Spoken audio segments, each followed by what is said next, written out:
یہ حدیث ترمذی میں ہے. اور ایک دوسری حدیث سناتا ہوں، صحیح بخاری کی روایت ہے. ایک مرتبہ کچھ صحابہ آئے اللہ کے رسول صلی اللہ علیہ وسلم کے پاس، آ کر کہنے لگے، یہ غریب صحابہ تھے، آ کر کہنے لگے اے اللہ کے رسول صلی اللہ علیہ وسلم، ہمارے مالدار بھائی ہمارے سے زیادہ آگے بڑھ رہے ہیں، یعنی وہ نیکیوں میں سبقت لے جا رہے، ہمارے سے زیادہ ثواب حاصل کر رہے وہ لوگ، اے اللہ کے رسول ہم کیا کرنا؟ اللہ کے رسول بولے یہ کیسی بات ہے، تم کیا بول رہے؟ تمہارے مالدار بھائی تمہارے سے زیادہ آگے بڑھ رہے، اس کا مطلب کیا ہے؟ صحابہ بولے اے اللہ کے رسول صلی اللہ علیہ وسلم، ہم بھی نماز پڑھتے ہیں وہ بھی نماز پڑھتے ہیں، ہم بھی جہاد کرتے وہ بھی جہاد کرتے، یعنی ہم جو بھی نیکیاں کر رہے ہمارے برابر وہ بھی کر رہے، لیکن ان لوگوں کے پاس کیونکہ مال زیادہ ہے ہم سے تو وہ اللہ کے راستے میں زیادہ خرچ کر رہے، ہمارے پاس مال نہیں ہے ہم خرچ نہیں کر پا رہے، تو اس کا مطلب وہ ہمارے سے آگے بڑھے نا نیکیوں میں. اے اللہ کے رسول ہم کیا کرنا؟ ہمارے تو نیکیاں کم ہو جا رہے نا، اللہ کے رسول ہم کیا کرنا؟ صحابہ کی سوچ کیسی تھی دیکھو. تو اللہ کے رسول صلی اللہ علیہ وسلم اس وقت جواب دیتے ہوئے ان لوگوں سے کہتے ہیں، میں ایسی چیز بتاؤں جس پر عمل کر کے تم اس شخص کو پالو گے جو تم سے پہلے گزرا ہے. ٹھیک ہے کوئی بات نہیں، ٹینشن مت لو، میں ایک چیز بتاتا ہوں، ایک عمل بتاتا ہوں، اگر وہ عمل تم کر لیے نا، تمہارے سے آگے جو چلے گیا اس کو بھی تم پکڑ لے سکتے. دیکھو یہ نیکیوں میں مقابلہ. اور اس کے بعد اللہ کے رسول صلی اللہ علیہ وسلم کیا بولے؟ اور اپنے بعد آنے والوں سے سبقت لے جاؤ گے. اگر کوئی تمہارے پیچھے آ رہا نیکیاں کرتے ہوئے، اس سے بھی زیادہ آگے دوڑ سکتے تم لوگ. اور کیا بولے؟ اور کوئی شخص اتنا ثواب حاصل نہ کر سکے گا جو تم نے کیا ہوگا، سوائے اس صورت میں کہ جب وہ بھی وہی عمل کرے جو تم کرو گے. یہ عمل تو ہے، آگے جانے والوں کو بھی تم پہنچ سکتے، پیچھے آنے والوں کو پیچھے چھوڑ کے اور آگے بھاگ سکتے، لیکن اگر تمہارے جیسا کوئی برابر عمل کرا تو پھر اس سے آگے تو نہیں بڑھ سکتے. وہ عمل کیا ہے؟ اللہ کے رسول صلی اللہ علیہ وسلم نے فرمایا، ہر نماز کے بعد 33 مرتبہ سبحان اللہ، 33 مرتبہ الحمدللہ، 33 مرتبہ اللہ اکبر پڑھ لو. یہ ان تمام مالدار لوگوں سے آگے بڑھنے کا ذریعہ ہے جو لوگ صدقہ خیرات کر کے جس ثواب کو پہنچتے ہیں. تم یہ ذکر کرو ہر نماز کے بعد، اس سے بھی زیادہ تم آگے بڑھ سکتے. کتنی بہترین بات بولے. اصل میں ہم صحابہ کے واقعات ہو یا نہیں تو قرآن کے واقعات ہو، انبیاء کی جو سٹوریز ہے، اس کو اگر غور کریں گے، سوچیں گے رک کے، ہمارے لیے بہت نصیحت ہے. چلو پہلے یہ حدیث تو میں مکمل کر لیتا ہوں. اس کے بعد صحابہ شروع کرے 33 مرتبہ سبحان اللہ، 33 مرتبہ الحمدللہ بولنا. کچھ دنوں کے بعد پھر آگے بولے اے اللہ کے رسول صلی اللہ علیہ وسلم، اب کیا کریں؟ ہم جو عمل کر رہے ہیں وہ عمل ہمارے ان مالدار بھائیوں کو بھی معلوم ہو گیا، وہ بھی شروع کر دیے نماز کے بعد سبحان اللہ الحمدللہ پڑھنا.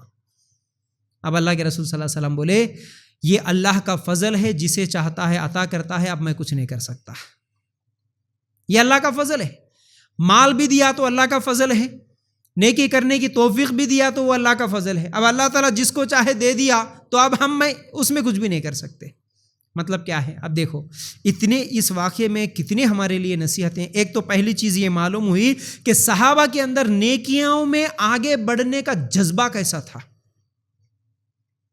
نیکیوں میں آگے بڑھنے کا جذبہ کیسا تھا. اے اللہ کے رسول انہوں اتنا ثواب کما رہے نا، ہمارے سے زیادہ ثواب ان کو مل رہا، ہم بھی ثواب کمانے کے لیے کچھ موقع دو، کچھ کام دو، کچھ عمل بتاؤ ہم کو، تاکہ ہم بھی نیکیوں میں ان سے زیادہ آگے بڑھ سکے. یہ جذبہ آج ہمارے پاس نہیں رہا.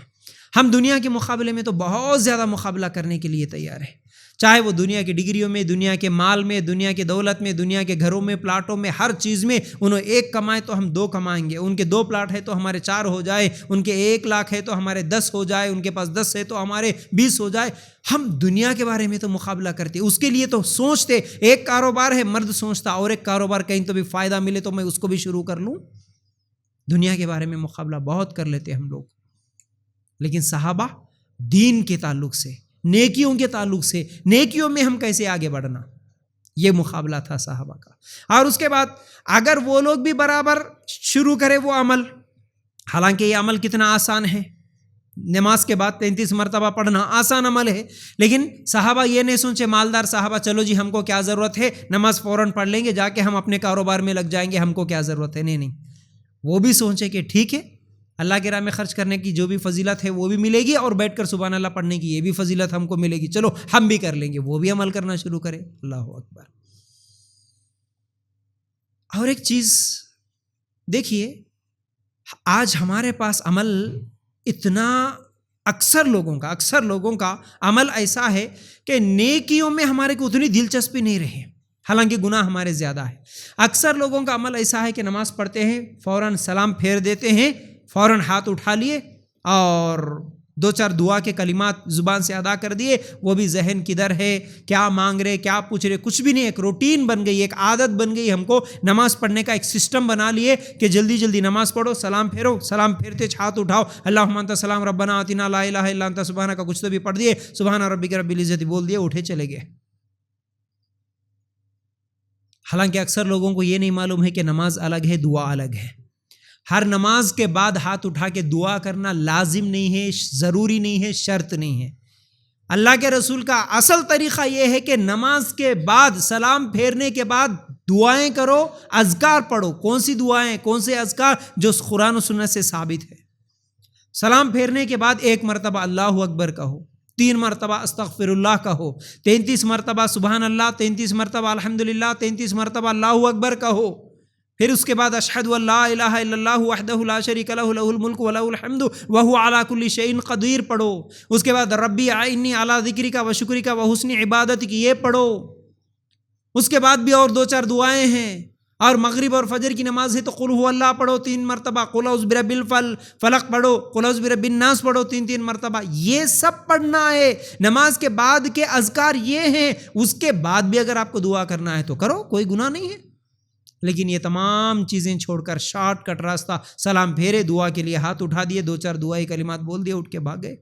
حالانکہ یہ آیت الکرسی نماز کے بعد پڑھنا ہے۔ سلام پھیرنے کے بعد جو آیت الکرسی پڑھتا، اللہ کے رسول صلی اللہ علیہ وسلم فرماتے ہیں اس کے انتقال کے بعد جنت میں جانے سے اسے کوئی چیز نہیں روک سکتی۔